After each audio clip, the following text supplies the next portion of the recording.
Pernahkah Anda merasa ketika Anda mulai berubah menjadi lebih baik, justru muncul perasaan bersalah? Bukan karena perubahan itu salah, tapi karena reaksi orang-orang di sekitar Anda. Anda mulai menjaga jarak dari percakapan yang sia-sia. Anda berhenti hadir di tempat-tempat yang membuat hati keruh dan iman rapuh. Lalu ada yang mulai bertanya-tanya, bahkan menghakimi Anda. Kok sekarang beda? Kok nggak mau kumpul lagi? Saudaraku, Anda tidak punya kewajiban untuk menjelaskan semuanya. Menjaga hati adalah hak Anda, bahkan kewajiban Anda. Bagi kita yang berkecimpung di dunia bisnis, dunia korporasi, atau memimpin sebuah perusahaan, perubahan ini sering lebih terasa. Karena lingkungan profesional sering membentuk lingkaran pergaulan yang sulit dihindari. Makan malam bisnis di tempat yang tak sehat untuk hati. Percakapan penuh gosip atau keluhan yang menguras energi. Networking yang lebih banyak membicarakan orang daripada peluang. Anda tahu bahwa waktu Anda terbatas, energi Anda berharga, dan setiap interaksi bisa membawa Anda lebih dekat kepada Allah atau justru menjauh. Mari kita lihat Rasulullah Sallallahu Alaihi Wasallam. Sejak muda beliau dikenal sebagai Al-Amin, jujur, terpercaya, terhormat. Beliau memang hidup di tengah masyarakat jahiliyah, tapi Allah menjaga beliau dari perbuatan tercela. Tidak pernah beliau menyentuh berhala, tidak pernah menghadiri pesta mabuk, tidak pernah melakukan sesuatu yang merusak kehormatan diri. Ketika wahyu pertama turun di Gua Hira, akhlak beliau tidak berubah karena akhlaknya sudah sempurna. Yang berubah adalah arah dan misi hidupnya. Beliau mengerahkan seluruh energi, waktu, dan pengaruhnya untuk menyampaikan risalah tauhid. Dan inilah yang sering luput kita pahami, saudaraku. Perubahan yang hakiki bukan sekedar menghindari hal buruk, tapi memfokuskan pada diri, pada misi yang benar. Apakah semua orang mendukung? Tidak. Quraisy yang dulu menghormati beliau justru memusuhi. Tawaran bisnis berhenti, peluang sosial tertutup. Bahkan beliau diasingkan. Tapi Rasulullah Sallallahu Alaihi Wasallam tidak sendiri.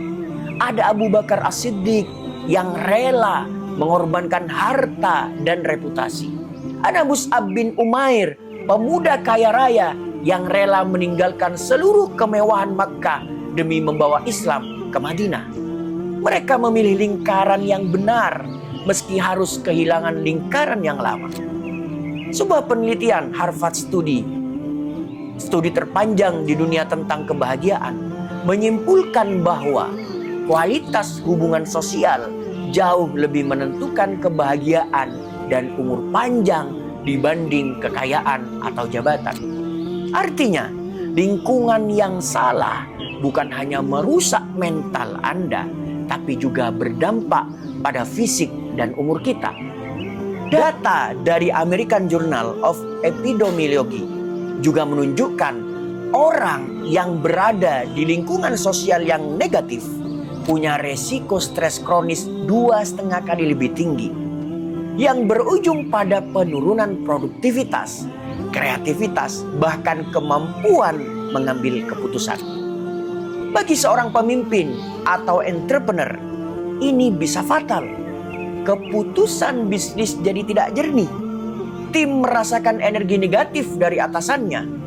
Fokus hilang dari visi besar hanya karena terjebak dalam lingkaran yang salah. Saudaraku, mari kita renungkan.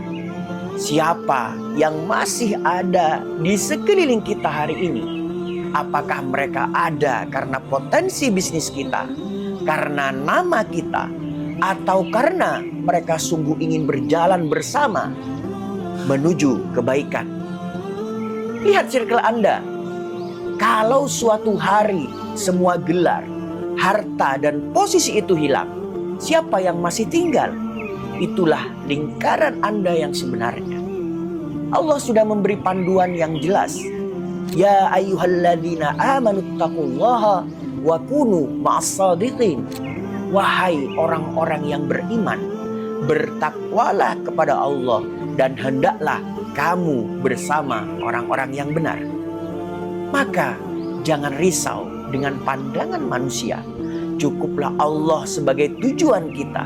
Cukuplah sahabat yang mendekatkan Anda pada Allah sebagai teman seperjalanan Anda. Karena pada akhirnya masa lalu biarlah berlalu dengan segala pelajarannya. Yang kita bawa ke depan adalah hati yang bersih, misi yang jelas, dan circle yang benar. Dan ingat saudaraku, tidak semua orang akan mengerti perubahan Anda. Tidak semua orang akan ikut bersama Anda. Tapi justru itu yang akan memurnikan perjalanan Anda. Jangan takut kehilangan lingkaran lama. Takutlah kalau kita kehilangan arah pulang. Semoga kita, Anda, dan saya bisa berjumpa lagi di tempat yang tak ada luka dan air mata. Di surganya Allah bersama orang-orang yang kita cintai karena Allah.